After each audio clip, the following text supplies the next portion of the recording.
салом дӯстони азиз, интиҳои соли 2023-ро бо гузоришу барномаҳои ҷамъбаст мекунем ки тӯли 12 моҳи ахир аз ҷониби шумо дар озоди видео шабакаи иҷтимоии YouTube бештар аз ҳама дида шудаанд. дар соли равон шумо бинандагони арҷманд тақрибан 270 миллион дафъа гузоришҳои радиои озодиро дар ин шабака тамошо кардед. шумораи бинандагони доимӣ ва ё ба истилоҳ афроди обунашуда 270 000 нафар бештар шуда ба 2 миллиону 200 000 кас баробар гардид. дар миёни барномаҳои сербинанда ҳамоно барномаи ахбори озодӣ пешсаф буда, ахбори 20 июн ки дар он тарошида шудани калимаи кони бодом дар сарҳои наваскарон аз тарафи ҳамхидматашон шаҳр дода шуд, тахминан 1 миллион тамошобинро ба худ ҷалб карда дар ҷои дуюм қарор дорад. ҳоло як пора аз ин барномаро ҳамроҳ мебинем. ба зидди ду сержанти нерӯҳои марзбонӣ Кумитаи давлатии амнияти миллии Тоҷикистон барои таҳқири 9 сарбоз парвандаи ҷиноӣ кушоданд. Додистони кулли Тоҷикистон рӯзи 20 июн дар эъломияе гуфт сержанти Хурдмуҳриддин Исмоилов ва ҳамроҳи ӯ Давлатов ба навиштани номи кони бодом дар сари сарбозон ва паҳн кардани акси он муттаҳаманд. ба онҳо ҷарима ё зиндон таҳдид мекунад. чанде пеш дар шабакаҳои иҷтимоӣ аксе нашру паҳн шуд ки дар сари 9 сарбоз номи кони бодомро навиштанд, ба сари ҳар сарбоз як ҳарфӣ. додистони кулли Тоҷикистон мегӯяд ин акс ҳақиқист ва моҳи январи соли 2022 гирифта шуда танҳо моҳи июни имсол ва пас аз хатми хидмати сержант Давлатов расонаӣ шудааст. дар чанд моҳи охир ин мавриди дуввуми ба ҷавобгарӣ кашидани кӯҳна сарбозон барои таҳқири наваскарон дар қисмҳои ҳарбии Тоҷикистон аст.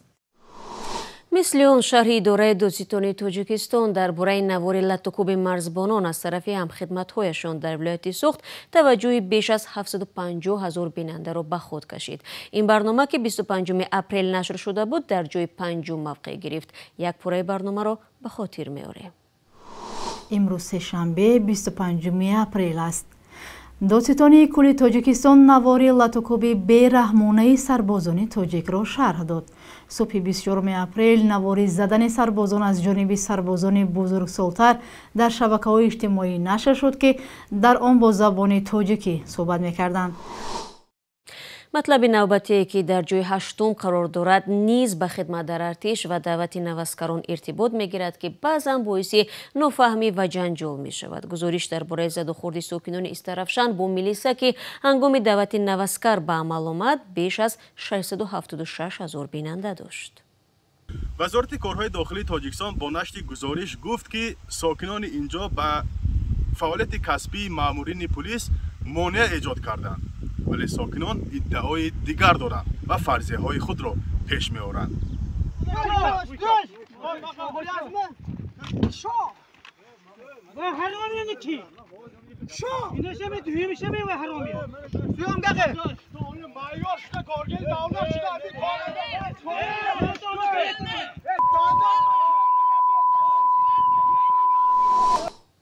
умуман як мавзӯи дигаре ки соли ҷорӣ мавриди таваҷҷӯҳи хоси корбарони мо дар YouTube ва дигар шабакаҳои иҷтимоӣ буд ба ҳамлаи бедалели Русия ба хоки Украина ва даъвати иҷбории муҳоҷирони тоҷик ба ҷанг иртибот дорад. аз ҷумла шӯриши гурӯҳи зархаридони Вагнер зери раҳбарии ошпази собиқи Владимир Путин Евгений Пригожин наздик ба 1 миллион дафъа тамошо шудаву мақоми сеюмро касб кард. зархаридони ширкати хусусии ҳарбии Вагнер از طرف روسیه در اوکراین می جنگیدند. حالا به شهر کلیدی راستاو لبیدان در جنوب غرب روسیه آمدند. ادعا دارند که انشاءات مهمی حربی و اداره های دولتی را اشغال کردند. چیزی که منصبداران روسیه آشوب مسلحانه و خیانت به کشور نامیدند. ما در ستاد هستیم ساعت 7:30 صبح. ما انشاءات حربی راستاف از جمله ایرودروم را زیر نظارت خود گرفتیم. 14 июн дар барномаи сархати рӯйдодҳо мо дар бораи қарори президенти Русия гузориш дода будем ки маҳдуд намудани сафарҳои хориҷии шаҳрвандони синни аскариро дар мадди назар мегирад. ин барнома бо 737 000 бинанда дар ҷои шашум аст. Владимир Путин раис ҷумҳурии Русия қонуни ислоҳ шуда дар бораи қоидаҳои берун рафтан ва ворид шудан ба ин кишварро имзо кард ки ҳадафи онро пешгирӣ аз тарки جوانان سن خدمت از روسیه می‌دانند. بر اساس قانون که روز 13 ایون امضا شده است، مردان سن دعوت برتیش و یا آنهایی که از خدمت الترناتیوی می‌گذرند باید شناسنامه یا پاسپورت خارجی خود را به وزارت کارهای داخلی و یا مرکز مهاجرت سپارند. همچنین 16 نوامبر ما درباره پتنت در روسیه خبر دادیم که این گزارش در جای هفتم قرار دارد و آن را بیش از 736,000 نفر تماشا کرده است.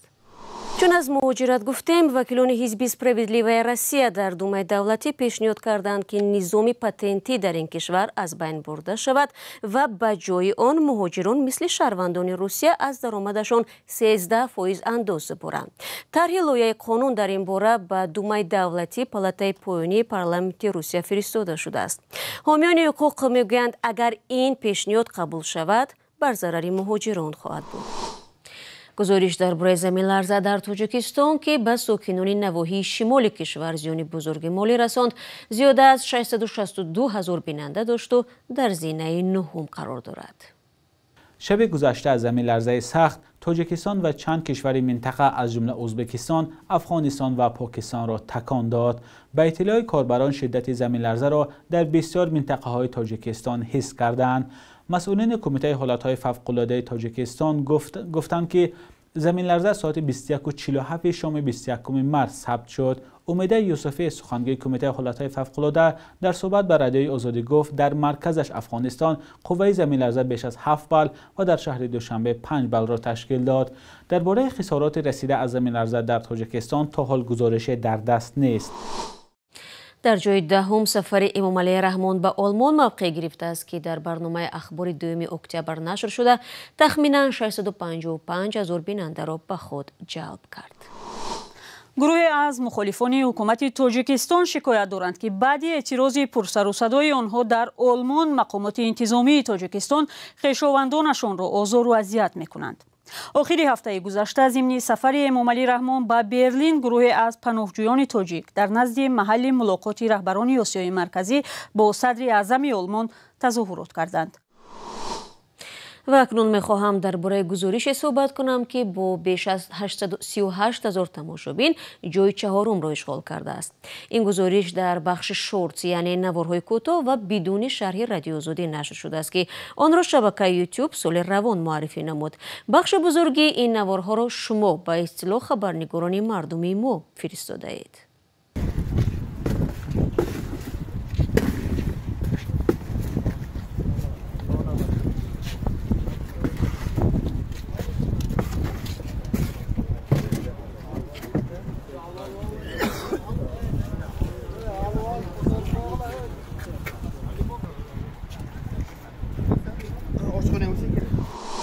سال جاری در آزادی ویدیو یوتیوب دو طرح نو با نام روزگار مهاجر و سلام خواهر نیز اضافه شد که در 2 هفته یک بار در موضوع مهاجرت و مسائل مربوط به زنان گزارش و صحبت را در بر میگیرد. همین گونه امسال یوتیوب امکان فراهم آورده است که گنجشویگان رادیو آزادی و خرمن سیاست در شکل نوار صدا و یا به اصطلاح پادکست پیشکش کاربران شود.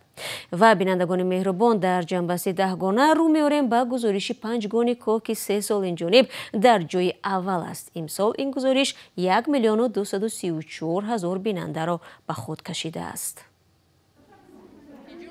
این آدمان همه برای دیدن 5 گانیکا در نزد زایشگاه رقم 1 دوشنبه جمع آمدند. امروز نخستین 5 گانیکای تاجیکستان را به خانه اشان گسیل میکنند.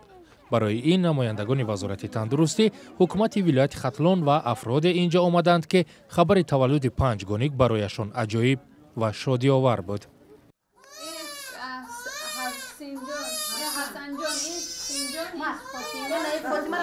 نگاهبین این 5 طفل اکنون پورا بر دوش مادر آنها دلنازه خواهد بود، در حالی که از روز تا این 1 ماه دکترها در کنارش بودند و کمک زیادش میکردند.